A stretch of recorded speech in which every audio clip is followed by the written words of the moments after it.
I saw a guy come and he shot at a car from my clinic, and the guy in the car was with his wife, and then all of a sudden he called the cops came, and they found out where the location was, where the guy was standing at. I mean, where the guy was located at. He came out of two buildings. He went into the Transcare, and now he's in some other building on 13th Street. If they bring him this way, you never know where they're going to bring them. Freaking insane. Really?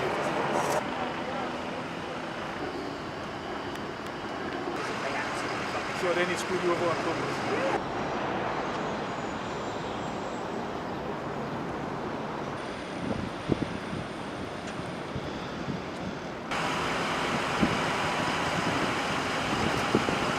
He shot about 4 shots. And then, Were you able to see him running down the block? yeah. He And was running back that way towards the highway. while he was running, was he shooting at people? No, he had his gun out. He was running with his gun in his hand because the guy that he shot at the car came to the front of Pathmark. Okay, now And then all the cops showed up.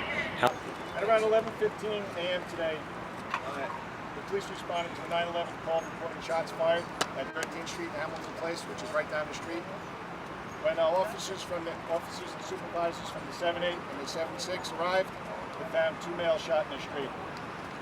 They were informed by other workers inside C&A that a male had come in, shot the 2 workers, and barricaded himself in a storage room in the back of C&A.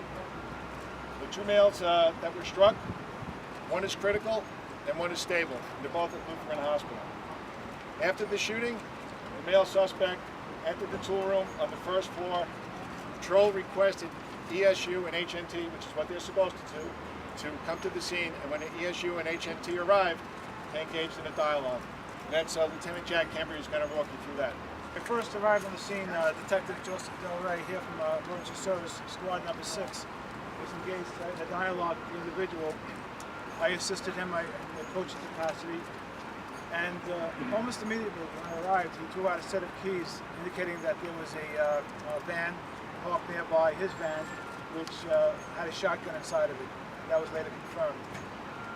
Shortly after that, he threw out a black centrifugal device. The emergency service immediately took possession of that device and gave it to the bomb squad, who are now examining it as we speak. And about 45 minutes of dialogue or so, correct, Joe? About 45 minutes of dialogue, and then unprovoked, he just shot himself.